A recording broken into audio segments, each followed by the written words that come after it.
Hello बच्चों, कैसे हो? बढ़िया। आज का हमारा टॉपिक है प्रोजेक्टाइल मोशन। प्रोजेक्टाइल क्या होता है? किसी भी एक बॉडी जो मूव कर रही हो 2 डायमेंशन में, उसको प्रोजेक्टाइल बोल देते हैं। ठीक है, प्रोजेक्टाइल कोई चीज़ नहीं, एक सिंपल सी बॉडी। मान लीजिए ये एक प्लेन, इसके अंदर मैंने एक बॉडी को फेंका ऐसे, तो ऐसे जाकर ये कैसे गिरेगी? ऐसे यू वेलोसिटी दे दी। अगर मैं इसको और ज़्यादा वेलोसिटी दे दूँ तो और आगे जाके गिरेगी। अरे हाँ या ना, समझ रहे हो ना? मैंने एक कैप ली, कैप को मैं ऐसे फेंकूंगा तो कैप यूं जाके गिरेगी। भाई इस चीज को कौन खींच रहा है? नीचे की तरफ क्या है? ग्रेविटी। तो ग्रेविटी लगातार खींची जा रही है, तो मैंने इनिशियल यू दिया, बट ग्रेविटी के फोर्स से ये नीचे मुड़ गई। तो 2 डायमेंशनल मोशन जिसमें कोई एक्सटर्नल फोर्स ना हो, सिर्फ ग्रेविटी का फोर्स हो, उसके मोशन को क्या बोलते हैं? Projectile motion. और जो बॉडी है उसको क्या बोलते हैं? प्रोजेक्टाइल। बॉडी को क्या बोलते हैं? प्रोजेक्टाइल। इसको बोलते हैं हॉरिजॉन्टल मोशन। क्या बोलते हैं? Horizontal motion. ठीक है, अगर बॉडी को ऐसे फेंकें, जैसे आपकी कैनन होती है, तोप होती है, तो आपको यूं लगाया, आपको पता है ना ये टारगेट है, यहाँ कोई पहाड़ी है, मान लो हिल है, इस हिल के ऊपर कोई टैंक है, हमें इसको टारगेट करना है, तो क्या होगा? ग्रेविटी की वजह से चेंज आता है। हमारा ये टारगेट है ऐसे, तो कैनन को ऐसे हिट करेंगे, तो कैसे? एंगल से। समझ रहे हो मेरी बात? तो इसको यहां से टारगेट करेंगे सीधा, लेकिन क्या ये सीधा जाएगा? नहीं, ये यूं जाके ऐसे मुड़ेगा, क्योंकि ग्रेविटी की वजह से चेंज आने वाला है। ठीक है, तो कैसे बनेगा ये हम ऐसे प्रोजेक्ट करेंगे तो बेटा ये यूं जाएगा। समझे मेरी बात? इसको बोलते हैं एंगुलर प्रोजेक्टाइल।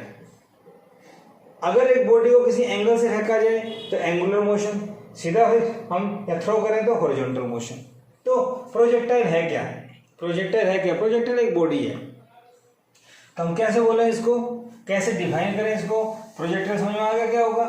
2 डायमेंशन में एक बॉडी को थ्रो किया, सीधा थ्रो किया तो यूं गिरेगी, ऐसे थ्रो किया तो यूं गिरेगी। हम क्रिकेट खेलते हैं, क्रिकेट में बैट्समैन ने यूं हिट मारा तो बॉल यूं ऊपर गई और फिर वो कहीं और जाकर गिरेगी, तो उसका मोशन कैसा हुआ? ऐसा। प्रोजेक्टाइल मोशन कहलाएगा। हम फुटबॉल खेलते हैं, पैर से हिट किया, बॉल यूं गई, प्रोजेक्टाइल मोशन। और ये जो पाथ है, ये पाथ कैसा कहलाता है? मैथमेटिकल रूल्स पढ़े, पैराबोलिक पाथ। कैसा पाथ होता है? पैराबोलिक। तो प्रोजेक्टाइल मोशन में बॉडी का जो पाथ है वो कैसा होता है? पैराबोलिक। ये सब बातें हम आगे जाके प्रूव करने वाले हैं कि कैसा पाथ होता है, क्या वेलोसिटी होती है, कैसे क्या होगा। चलो, तो बेटा अगर हम बात करें भाई प्रोजेक्टाइल 2 टाइप के, हॉरिजॉन्टल मोशन, किसी हाइट से भेजें, ठीक है, हॉरिजॉन्टल मोशन ऑफ प्रोजेक्टाइल। ठीक है, इसकी अगर मैं बात करूं, यू वेलोसिटी थीटा एंगल, इसको बोलते हैं एंगुलर मोशन ऑफ प्रोजेक्टाइल। इतनी बात समझ में आ गई? ठीक है, कोई आपसे पूछ रहे भाई डिफाइन करो, तो it is a body thrown with some initial velocity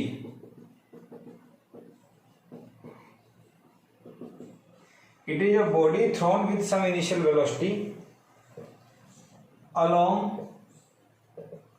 horizontal or vertical, along horizontal or at some angle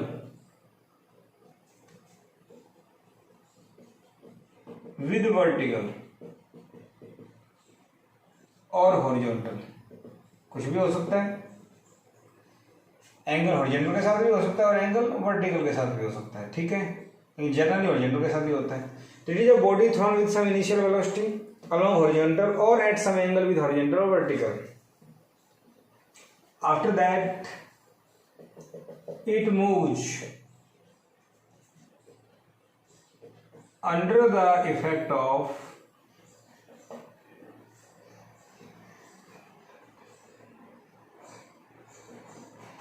gravity alone। समझ में आ गई वो बात? कैसे? एक बॉडी है जिसको थ्रो किया कुछ इनिशियल वेलोसिटी से, यू मानते हैं, अलोंग हॉरिजॉन्टल सीधा, और at some angle with the horizontal और वर्टिकल। उसके बाद का मतलब थ्रो करने के बाद उसके ऊपर कोई एक्सटर्नल फोर्स नहीं है, it move under the effect of gravity alone, वो सिर्फ ग्रेविटी के फोर्स की वजह से मूव करेगी और कोई फोर्स के ऊपर नहीं है। अदरवाइज अब देखो एरोप्लेन होता है, एरोप्लेन फ्लाइट लेता है तो उसका बाद भी पैराबोलिक हुआ आगे जाके यूं, लेकिन उसके अंदर फ्यूल है तो वो प्रोजेक्टाइल मोशन नहीं है। प्रोजेक्टाइल बॉडी सिर्फ ग्रेविटी की वजह से मूव करती है। ओके, बात समझ में आ गई। प्रोजेक्टाइल इस टाइप से होते हैं। अब इसके अंदर क्या क्या चीजें यूज होने वाली, कैसे क्या होती हैं, ये 2 डायमेंशनल मोशन है।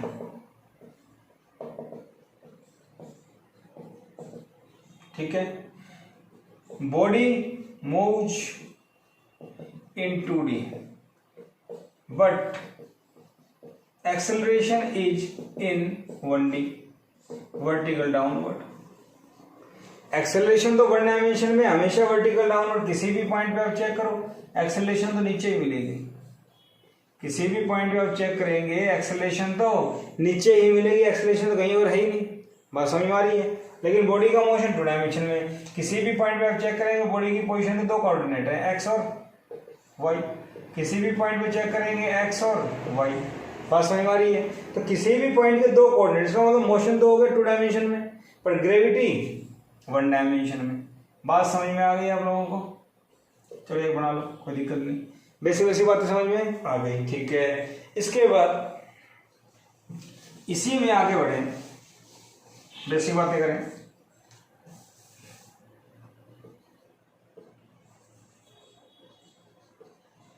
Equations of motion in 2D।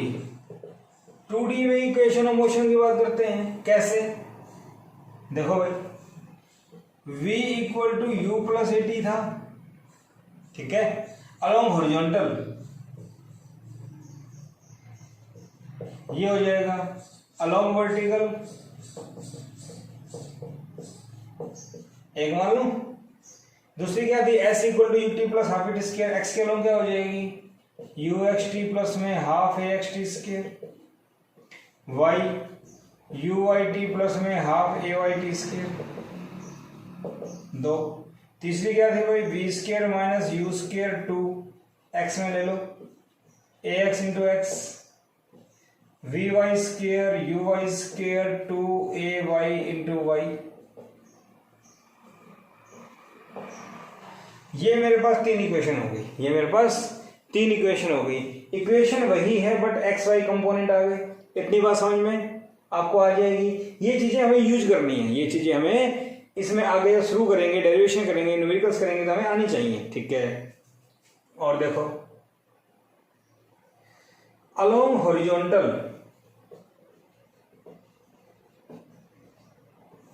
देखो ध्यान से, हमने बॉडी को थ्रो किया यू की स्पीड से, तो ये थीटा यहां कंपोनेंट क्या हो गया? जहां पे एंगल होता है वहां पे यू है तो यू कोस थीटा, और वर्टिकल के अलोंग क्या हो जाएगा? You sine theta. तो अलोंग हॉरिजॉन्टल, हॉरिजॉन्टल वेलोसिटी क्या है? You cos theta. और मैं ये कहूंगा this is constant, you x is same at all points. Horizontal velocity her point के ऊपर क्या है? सेम। क्यों? बिकॉज हॉरिजॉन्टल डायरेक्शन में कोई फोर्स ही नहीं है, क्योंकि इसके ऊपर सिर्फ एक ही फोर्स है, वो है acceleration due to gravity downward. Horizontal direction में कोई फोर्स नहीं है। हॉरिजॉन्टल डायरेक्शन में फोर्स 0 है तो बेटा एक्सेलरेशन भी 0 है, और एक्सेलरेशन 0 है इसका मतलब आपको पता है ना, ये क्या होता है? dv by dt। तो dv इक्वल टू 0, इंटीग्रेशन करेंगे तो आपको पता है या तो 0 या फिर कांस्टेंट। समझ लिया ना मेरी बात? तो वेलोसिटी अगर कोई बड़ी रेस्ट पे है तो बिना फोर्स के वो रेस्ट पे रहेगी, अगर मोशन में है तो मोशन में रहेगी। ये आगे बढ़ेंगे 3rd यूनिट में, इनर्शिया वगैरह पढ़ेंगे, बाकी 9th में पढ़ा हुआ है आपका। तो हॉरिजॉन्टल डायरेक्शन में कोई फोर्स नहीं है, कोई एक्सेलरेशन नहीं है, इसके लिए वेलोसिटी यू एक्स क्या रहेगा? कांस्टेंट। ये बात समझ में आ गई। हॉरिजॉन्टल डायरेक्शन में वेलोसिटी कांस्टेंट रहेगी, हर पॉइंट पे सेम। यू एक्स की वैल्यू हर जगह क्या होगी? सेम। ठीक है, इतनी बात समझ में आ गई, ये नोट कर लिया होगा आपने। और देखिए अलोंग वर्टिकल की अगर मैं बात करूं तो बेटा यू आई की वैल्यू क्या है, यू साइन थीटा। ठीक है, तो यू वाई चेंजेज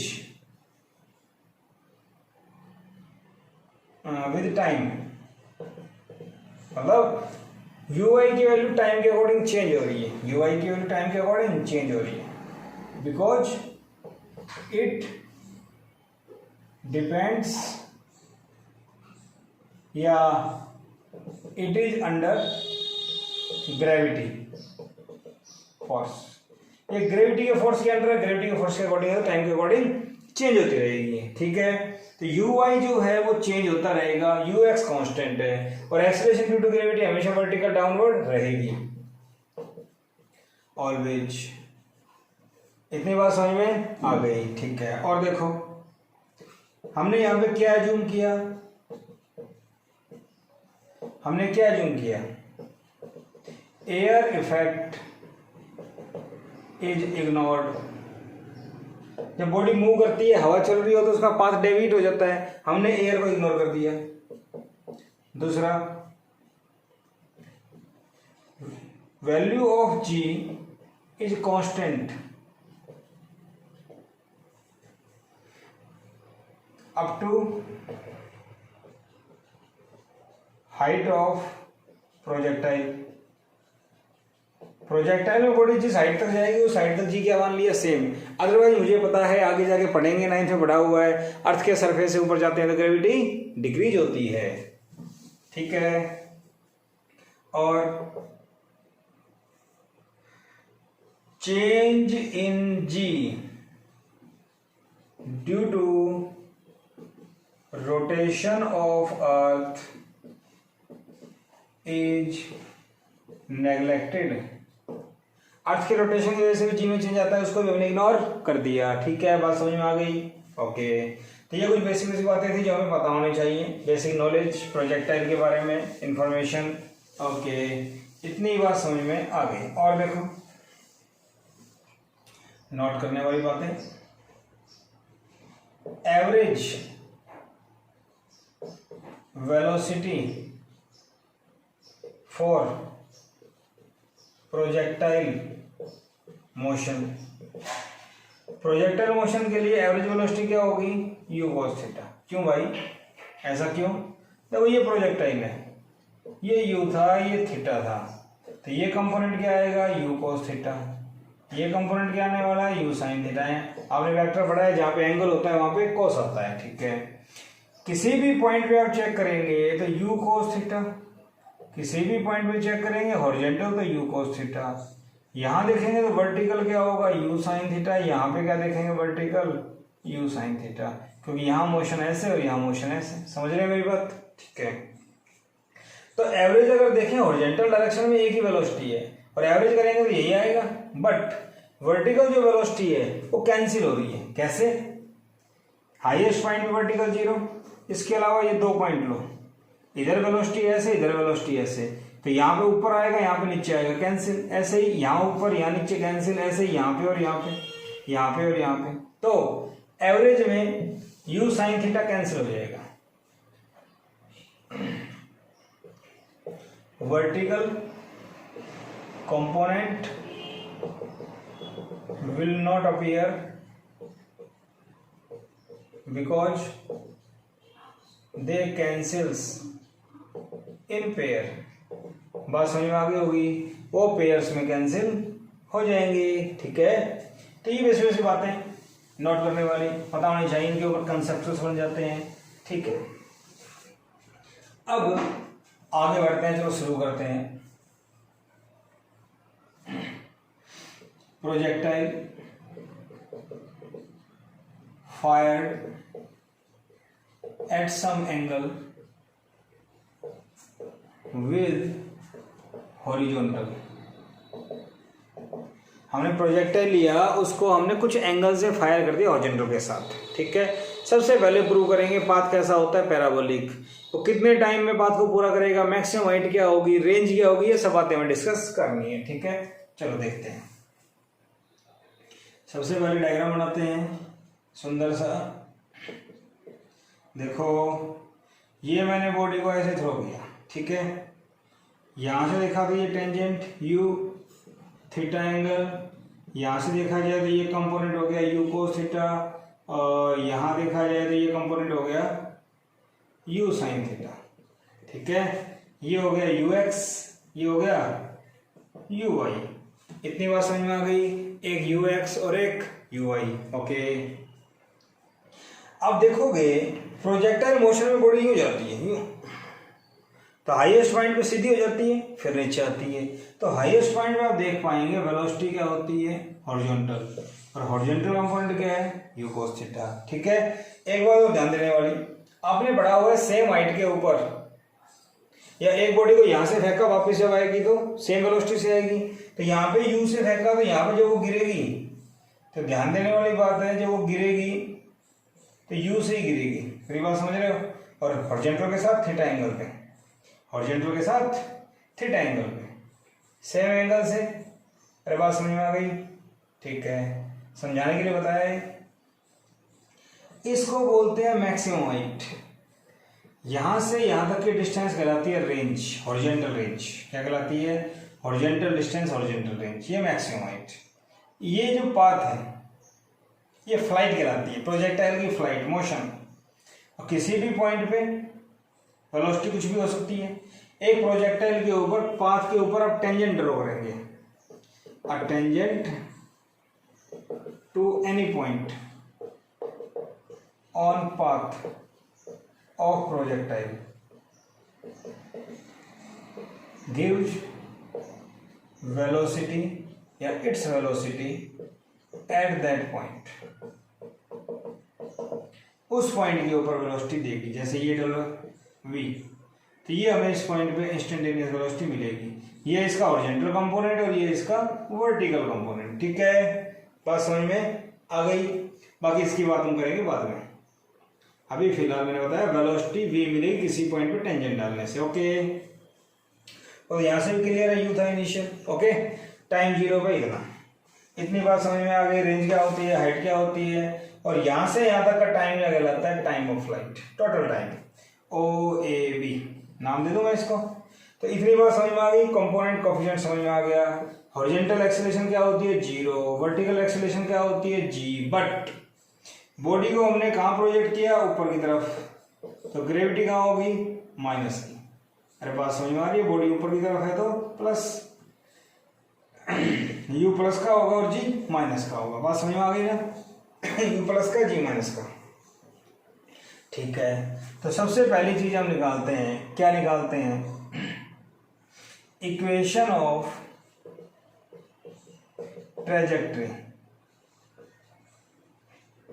ट्रेजेक्ट्री का मतलब पाथ, प्रोजेक्टाइल का पाथ कैसा होगा बेटा, हमें निकालना ही है, ठीक है, ओके। तो इसके लिए करें क्या, सबसे पहले मेरे पास इक्वेशन थी s equal to U T plus half a t square थी, उसका x कंपोनेंट और y कंपोनेंट मैंने भी लिखा था। याद करना पड़ेगा क्या स्टेप लेने हैं, x कंपोनेंट लो, वहां पे टाइम निकाल लो, फिर y कंपोनेंट में टाइम की वैल्यू पुट कर दो, मेरा आंसर आ जाएगा। कैसे, देखो, since x equal to u x T plus में हाफ ए एक्स टी स्क्वायर हो गया। x की वैल्यू जनरल इक्वेशन चाहिए, मुझे नहीं पता, यू एक्स क्या बताया था, यू कोस थीटा। टाइम कितना है, जनरल नहीं पता, ए एक्स क्या होता है, 0, तो यहां से टी क्या आ जाएगा, x अपॉन में यू कोस थीटा। बात समझ में आ गई, आ गई। एंड y की इक्वेशन क्या होती है, y equal to u Y T plus में हाफ ए वाई टी स्क्वायर, ये भी पता है मेरे को। तो y जनरल, यू वाई क्या होता है, u sine theta, time put कर दो, x अपॉन में u cos theta minus half ए वाई को क्या पुट करना है, g, क्योंकि ए वाई क्या है, माइनस g, और t की वैल्यू पुट कर दो, x square divide by u square cos square theta. बात समझ में आ गई, टी स्क्वायर है तो x square u square cos square theta, okay. You से यू कैंसिल, इतनी बार मुझे समझ में आ गई तो क्या करें, देखो आ गई तो देखो भाई, y आ गया मेरे पास x टेन थीटा, क्यों भाई, x sine y cos tan theta minus half g x square divide by u square cos square theta. तो ये मेरे पास आ गई इक्वेशन ऑफ ट्रेजेक्ट्री, और this is of the form a x minus b x square, equation of parabola.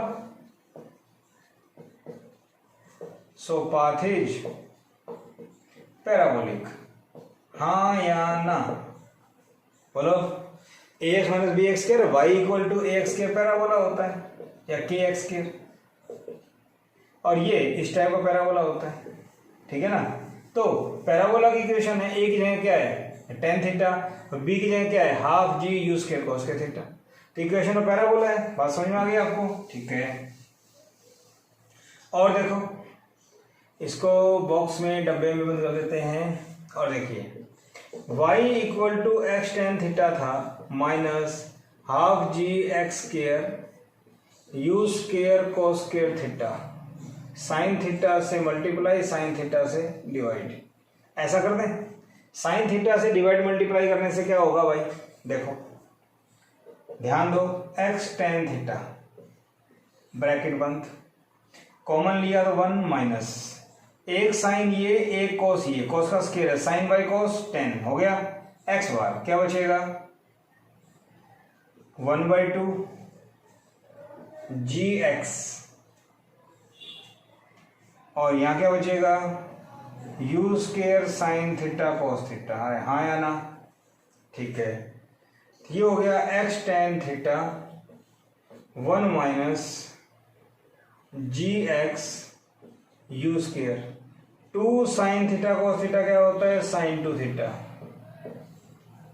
ठीक है। X tan theta bracket 1 minus x Y are,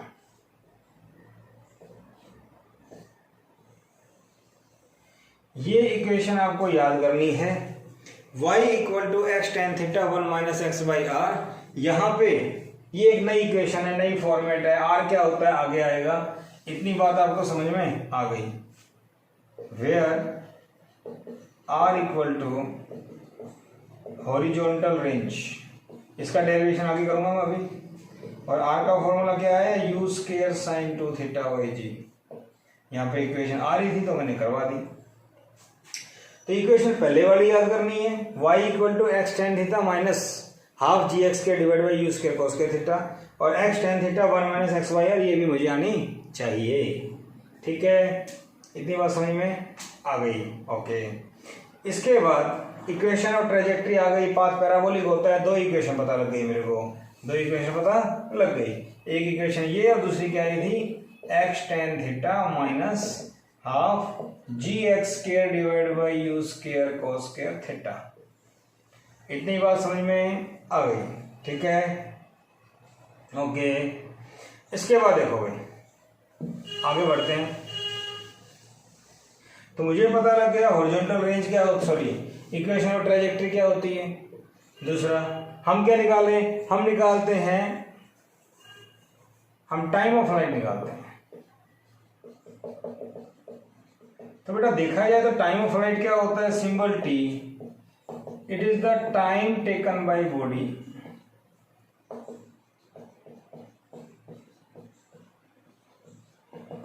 in its flight.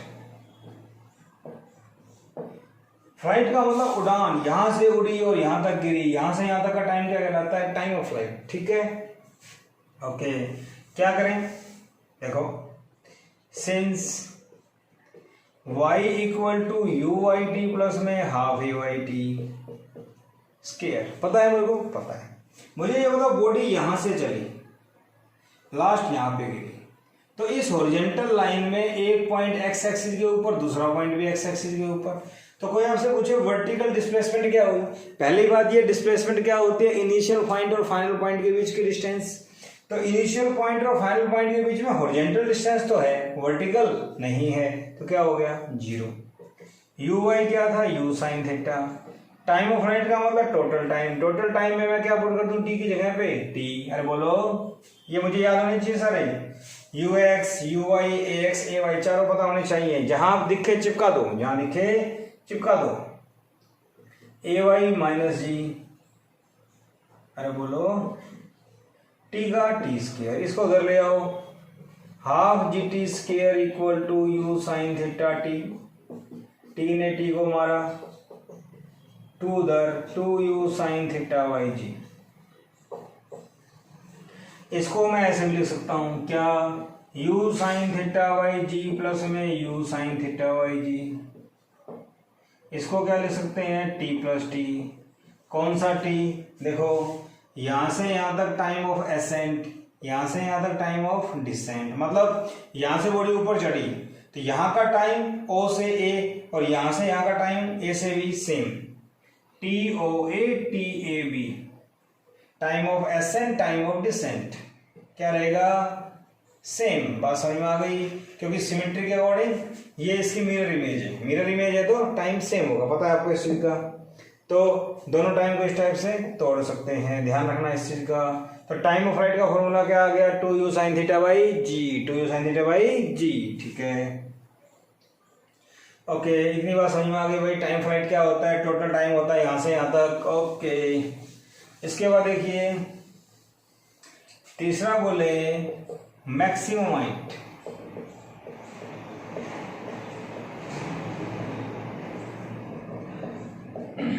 Maximum height क्या होती है, it is the maximum vertical distance attained by body in its motion। अपने motion में maximum vertical distance जो इसने attain की, हम उसकी बात कर रहे हैं, ठीक है। इसके लिए क्या करें, फिर से वर्टिकल की equation, vertical time of flight में मैक्सिमम हाइट में वर्टिकल की इक्वेशन, ठीक है। Since y equal to u Y T plus में हाफ ए वाई टी, इसकी हो गया, ठीक है। तो y क्या है बेटा, h, क्यों, o से a तक देखो चढ़ा चढ़ा चढ़ा, मैक्सिमम चढ़ा, उसके बाद तो नीचे आ रहा है, इसका मतलब मैं लिख सकता हूं for o to a, o से a तक देखो तो y h के बराबर है, u y आपको पता है u साइन थीटा होता है, a y आपको पता है माइनस जी होता है, तो ये पता है तो मैं लिख देता हूं direct h u sine theta T minus half g t square है, हाँ या ना, ठीक है। तो मुझे ये बताओ क्या करें, t की वैल्यू पुट करनी पड़ेगी, अरे बोलो, t की वैल्यू पुट करनी पड़ेगी, t की वैल्यू कितनी पुट करें, t कौन सा भाई, o से a तक का आधा टाइम है, आधा टाइम में क्या हो गया, u sine theta by g minus half g u sine theta by g का होल स्क्वायर। समझ में आ गई बात, h u square sine square theta by g minus में u square sine square theta g बटे में जी स्क्वायर जी, 2g। तो इसको सिंप्लीफाई करोगे तो ये आ जाएगा h u square sine square theta by 2g। ये मैक्सिमम हाइट का फॉर्मूला आ गया, थोड़ा सा लेंथी लग रहा है, मेथड है, अच्छा है, सब समझ में आ गया होगा। इसका एक अल्टरनेट मेथड भी है, ये बात समझ में आ गई। और देखो अल्टरनेट मेथड, अल्टरनेट मेथड क्या है बेटा इसका, देखो अगर मैं लगाऊं v square minus you square equal to 2ay लगा दिया, वी वाई क्या है हाईएस्ट पॉइंट पे 0, हाईएस्ट पॉइंट पे हॉरिजॉन्टल वेलोसिटी है, वर्टिकल कंपोनेंट क्या है इसका 0, वर्टिकल कंपोनेंट क्या है इसका 0, यू वाई क्या है यू साइन थीटा, तो यू साइन थीटा का होल स्क्वायर 2ay, ए वाई क्या है माइनस जी, वाई की वैल्यू कितनी है बेटा यहाँ पे h, वाई की वैल्यू कितनी है h, माइनस से minus cancel, u square sine square theta divide by sorry equal to 2gh, h अगर देखा जाए तो u square sine square theta by 2g। क्या वही वैल्यू आ गई मेरे पास, क्या मेरे पास हाइट की वही वैल्यू आ गई जो पहले आई थी, हाँ बिल्कुल ठीक है।